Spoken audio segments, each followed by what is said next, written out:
Olá, povo de Deus, a paz do Senhor Jesus Cristo, que é enorme satisfação podemos dar continuidade nessa nova série de estudos que nós estamos apresentando aqui no canal do Tempo de Entender, do nosso Instituto Bíblico Tempo de Entender, que tem como objetivo máximo aprendermos mais para servirmos melhor ao nosso Senhor e Salvador Jesus Cristo. E eu peço oração desde já para alguns projetos que nós estaremos iniciando a partir de julho, se Deus assim permitir, do nosso instituto, fechando parceria, tentando ver ainda muita coisa boa para investirmos na formação de pessoas capacitadas para servirem no reino do nosso Deus. Amém? E eu quero então já chamar a sua atenção para as duas aulas que nós já tivemos aqui, onde nós falamos sobre a realidade de Cristo como nosso Senhor, como nosso Salvador, falamos da salvação e hoje eu quero falar sobre a vida no Espírito, vivendo no Espírito. Essa questão é muito importante, porque desde a chegada do movimento pentecostal, isso aqui eu estou falando como até pentecostal que eu sou, a chegada do movimento pentecostal, uma das coisas que Satanás sempre gosta de fazer ao longo é tentar falsificar a verdade de Deus, né? Falsificar aquilo que é verdadeiro, aquilo que é a obra do Senhor concretíssima em nossa vida. E ele faz isso para que se torne de uma forma simples, se torne banal as ações, a atuação do Espírito do Senhor. Ele fazendo isso e não perseguindo e não trazendo algum tipo de infortúnio sobre a igreja, ele acaba destruindo a igreja a partir de dentro. Porque ele falsifica as manifestações, falsifica muitas das obras do Senhor para que ele deixe banalizado e as pessoas não creiam quando acontecer aquilo que é verdadeiro, quando acontecer aquilo que é real, aquilo que é escriturístico. Quando acontecer a verdade, as pessoas estarão com o coração ligado apenas naquilo que é falso e naquilo que é destrutivo. E uma das ações tem sido isto: agir contra o Espírito de Deus. Levar as pessoas a não acreditar mais na manifestação do Espírito, na obra que o Espírito faz em nossas vidas. O Espírito Santo, ele é chamado de o Espírito Santo porque ele é o santificador do seu povo, o santificador dos crentes, aquele que nos prepara para sermos este povo santo. Não é à toa que o Senhor e a palavra de Deus deixa claro, quando ele ali, após fazer a aliança que ele fez com Israel, ele disse: santos sereis, porque eu, o vosso Deus, sou santo. Então, na versão mais tradicional, sede santos, porque eu sou santo. E esta expressão é muito importante.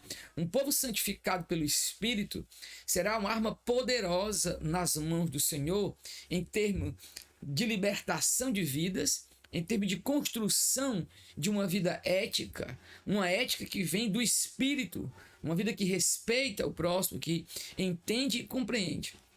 Então, hoje, nessa aula de hoje, Vivendo no Espírito, eu quero abordar de maneira inicial, introdutória, para que nós possamos compreender um pouco melhor, biblicamente, daquilo que é a vida do Espírito para a vida daquele que creu, agora recente, ou tem dúvidas, ou deseja entregar sua vida ao Senhor Jesus Cristo, ok? Então, eu chamo a sua atenção para essa pergunta muito importante, que é: o Espírito é uma força ativa de Deus? Ele é apenas uma força de Deus?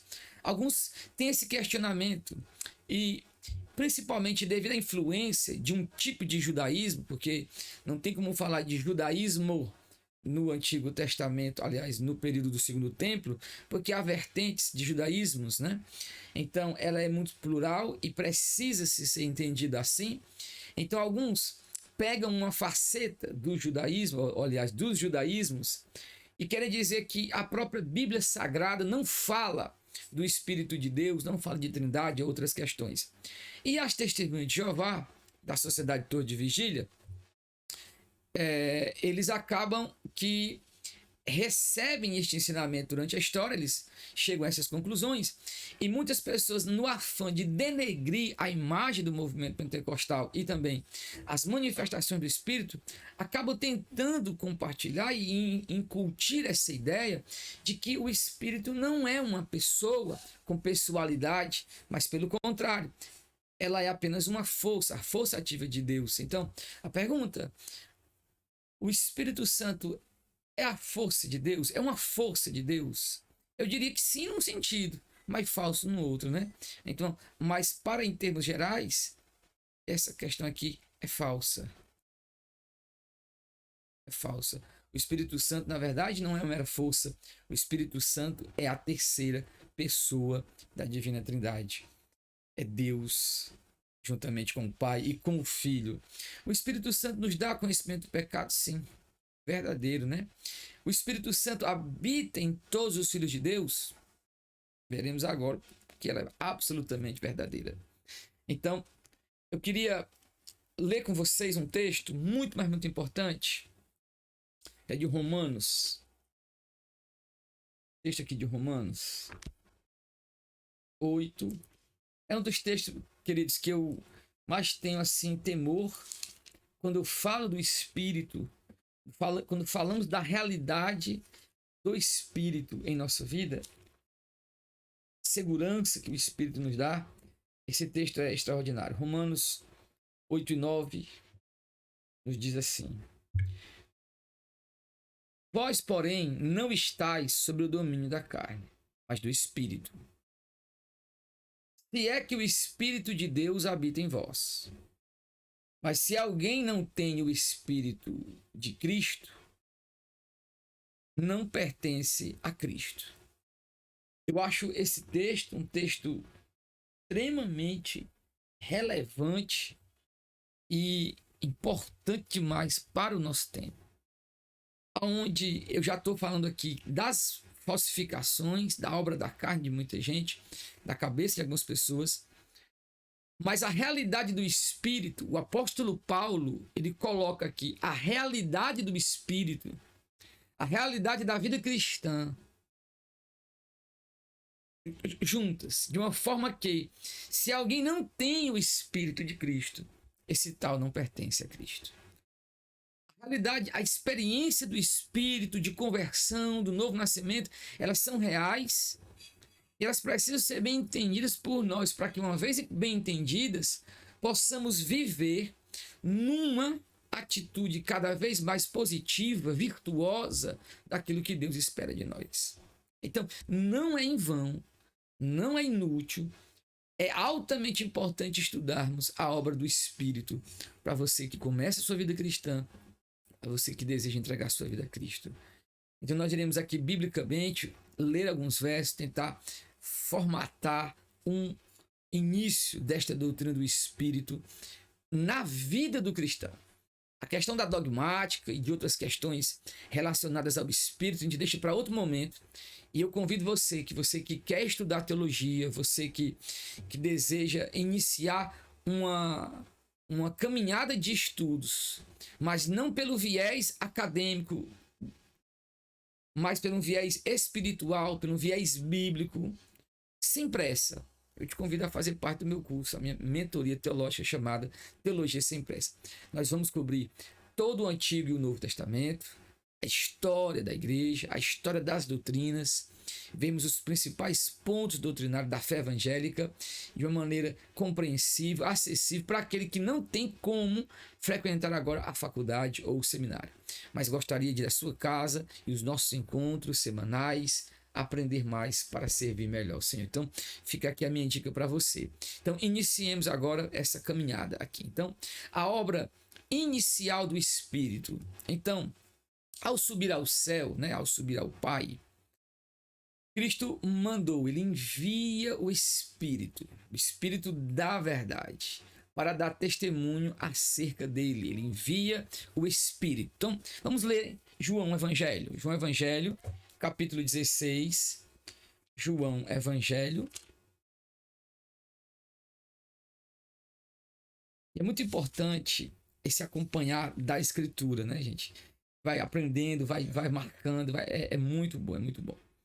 Então, vamos ler só esse primeiro texto aqui, inicial, de João 15, 26, que vai dizer assim pra gente: quando vier o Consolador que eu vos enviarei da parte do Pai, o Espírito da verdade que procede do Pai, ele dará testemunho acerca de mim. Então, a obra do Espírito nesse texto é dar testemunho acerca de Cristo Jesus. Então, dessa forma, nós concluímos que o Espírito que deve agir em nossa vida vindo do Pai e de Cristo é um Espírito cristológico, cuja mensagem central é Cristo. É Cristo. Então, se há alguma manifestação em determinado lugar cuja a obra de Cristo não é reconhecida e, pelo contrário, ela é substituída ou deixada, escanteada, né? Deixada de lado, esta obra provavelmente, não estou dizendo que é, provavelmente será uma obra de falsificação, mas não é do Espírito.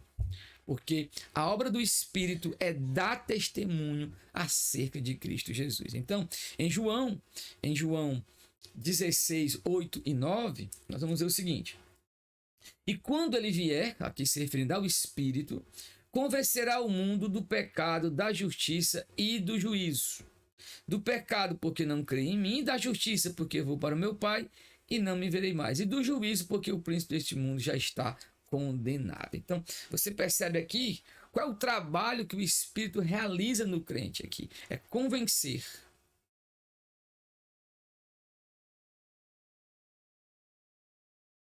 Convencer do pecado,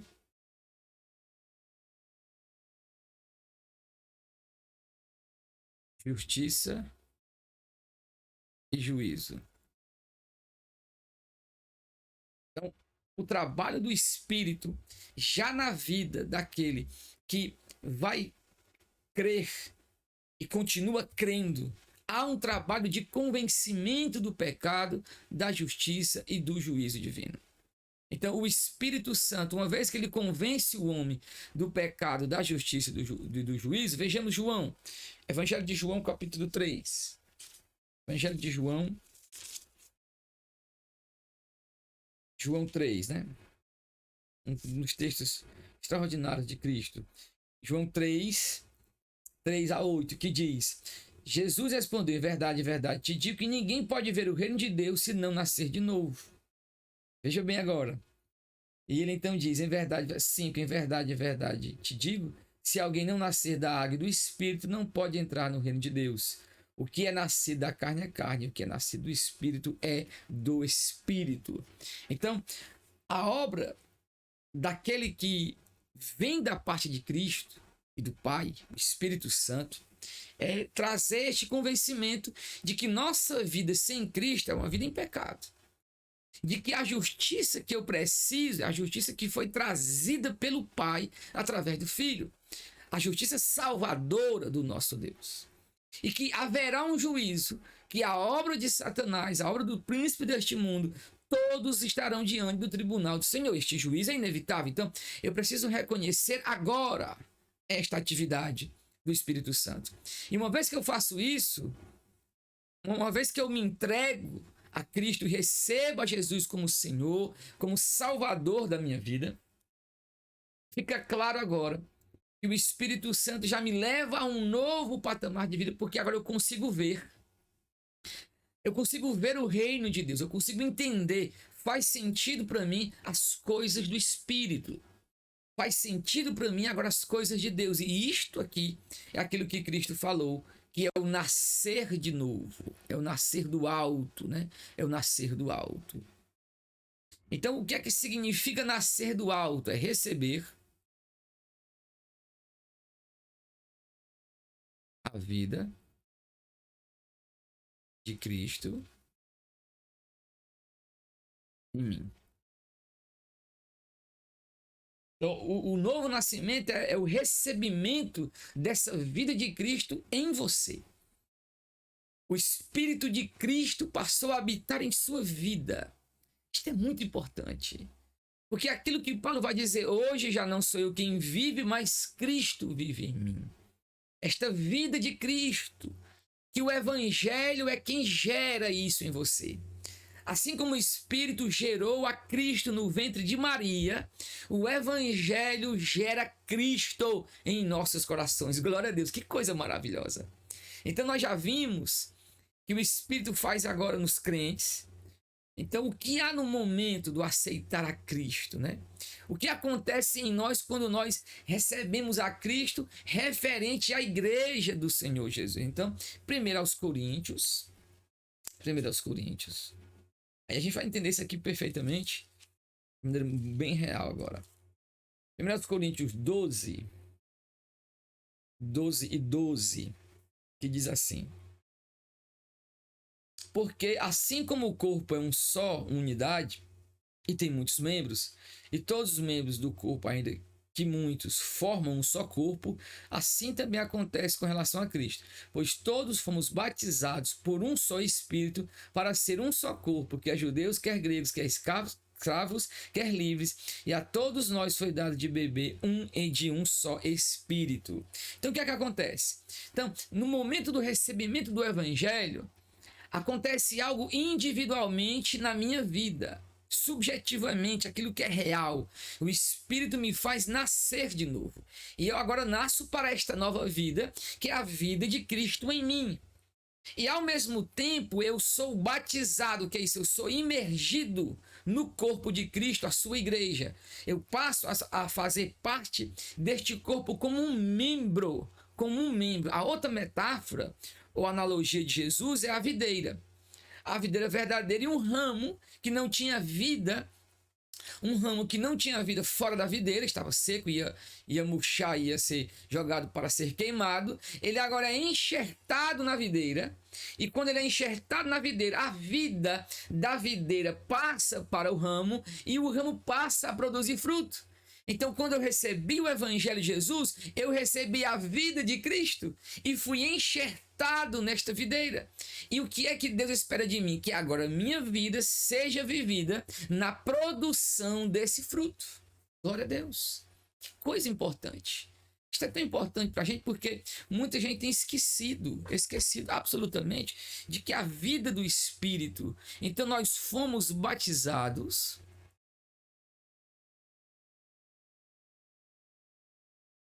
pelo Espírito Santo para formar o corpo de Cristo. E esse batismo se refere a sermos membros do corpo de Cristo.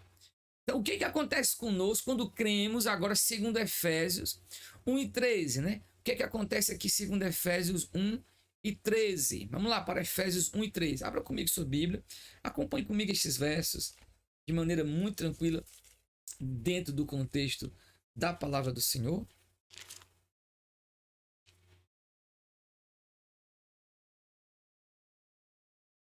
Efésios, que é uma das cartas de Paulo de grande autoridade.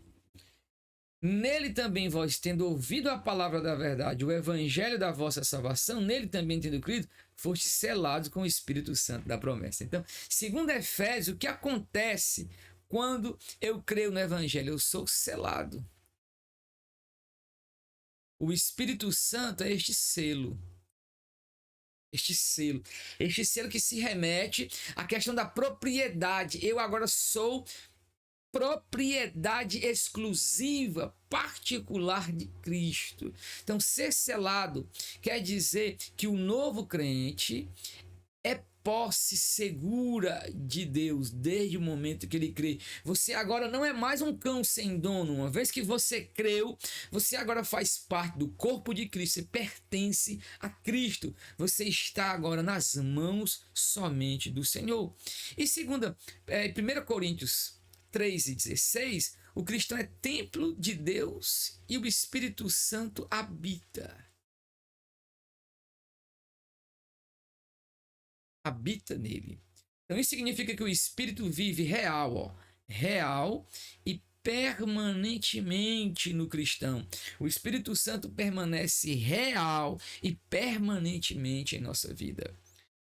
Para sintetizar aquilo que nós vamos compreender agora, de maneira bem trabalhada, nós vemos que o Espírito Santo convence do pecado, faz a gente nascer de novo, nos batiza no corpo de Cristo, sela as nossas vidas para sempre em Cristo e vive em nosso corpo, vive em nós. Então, este batismo aqui não é referente ao batismo com o Espírito Santo, no sentido do revestimento de poder, que aí é Cristo que nos batiza com o Espírito Santo. Aqui é o Espírito que nos batiza em Cristo, nos colocando no corpo de Cristo.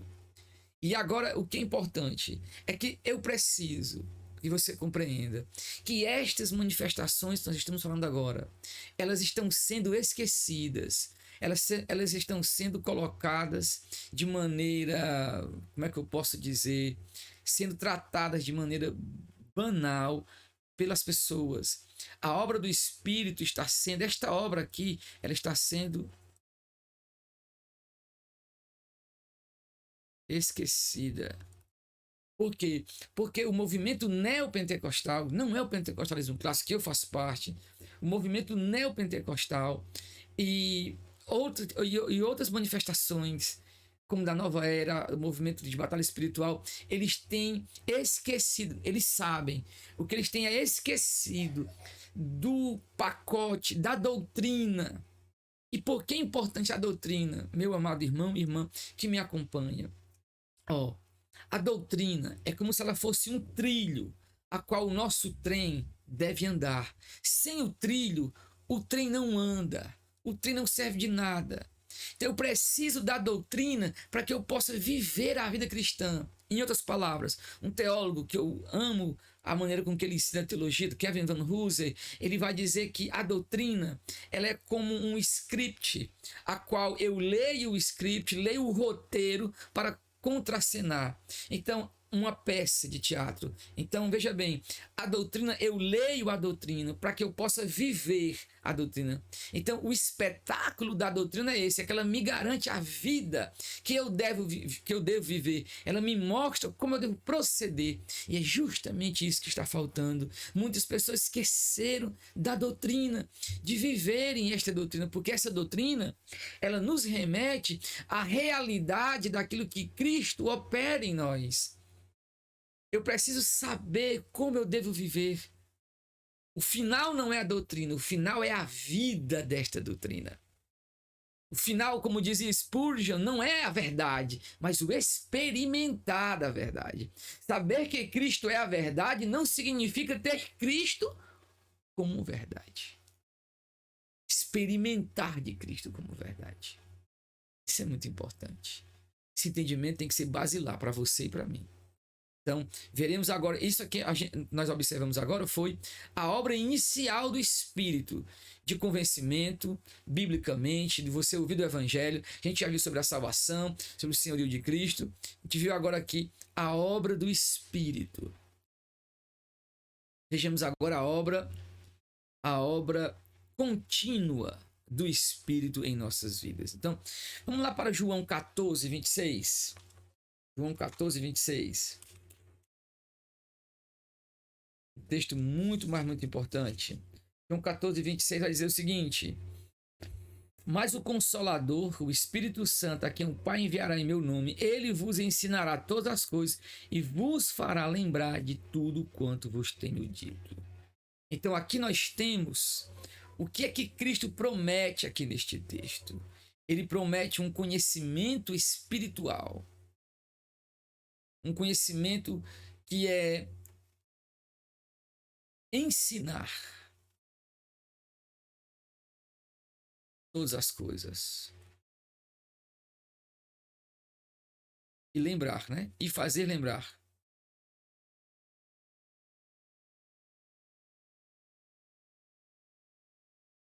Lembrar. A obra do Espírito de nos ensinar. E o Espírito fala onde? Nas Escrituras Sagradas. Não há uma obra do Espírito que não leve em consideração as Escrituras Sagradas. O Espírito usa, ele não batalha sem a sua espada. O Espírito usará a sua palavra. Então, que alegria saber que o mesmo Espírito de Cristo nos ensina. Então, apesar de sermos cristãos, somos frágeis ainda. Então, o que o Espírito faz em nós para nos ajudar? Como está aqui, ó. Vamos lá para Romanos 8, 26. Romanos 8, 26, num texto belíssimo. do apóstolo Paulo que nos ensina. Ele dizendo: do mesmo modo o Espírito nos socorre em nossa fraqueza, pois não sabemos como devemos orar, mas o Espírito intercede por nós com gemidos que não se expressam com palavras. O que é que ele faz? Ele intercede. O Espírito intercede por nós.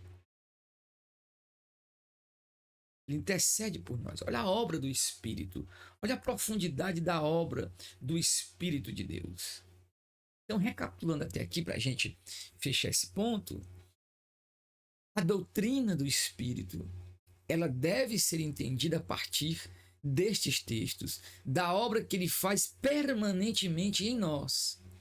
Nós não chegamos ainda à obra das manifestações do Espírito, daquilo que ele fará através de nós. Mas por que isso é importante, a ordem correta dos fatores? Para não alterar o produto.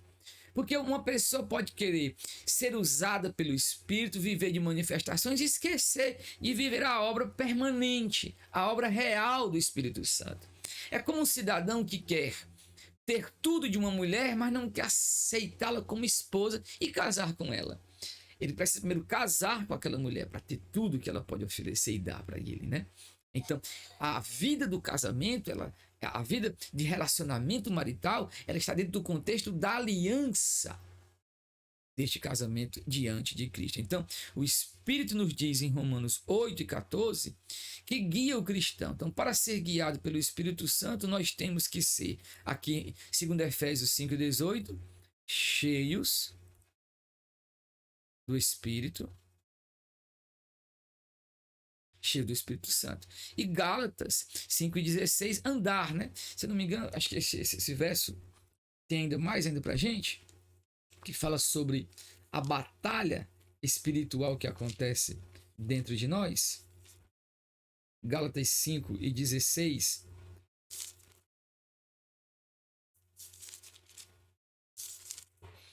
Que vai dizer 5:16. Andai pelo Espírito e nunca satisfareis o desejo do Espírito. Então, ser cheio do Espírito e andar no Espírito. Andar no Espírito. Então, para sintetizarmos e chegarmos ao final, o que é absoluto para nós agora? Esta obra do Espírito Santo em minha vida, me fazendo nascer de novo, me fazendo ser templo do Espírito Santo, ensinando-me a verdade, levando-me a entender e compreender os seus mistérios. O Espírito Santo tem uma obra permanente, que nós já vimos, e a obra contínua. Então, a obra permanente, nós vimos, ele nos cela, nos faz nascer de novo, convence-nos dos pecados. E a obra contínua, de nos ensinar a respeito de Cristo, de interceder por nós, de nos fazer cheios dele, e nós buscando a sua presença, e nós devemos andar no Espírito. Então, esta obra contínua. Então, depois nós veremos a obra das manifestações do Espírito. Mas por hoje, permaneça na presença do Senhor, diante de Deus, ouvindo sua palavra, crendo, e continue aqui conosco, ok? Não deixe de se inscrever no nosso canal, de compartilhar este vídeo, para que muitas pessoas possam também receber este conteúdo e serem edificadas pelo ensino da palavra do Senhor, ok? Um forte abraço e oremos ao nosso Deus. Senhor Deus, muito obrigado pela tua presença, pelo entendimento que o Senhor nos concede. Ensina-nos e nos faz viver segundo a tua verdade, Pai, aquilo que tu queres. Que possamos, ó Deus, ter o temor e respeitar e celebrar o teu Espírito que habita em nós, em nome de Cristo. Amém.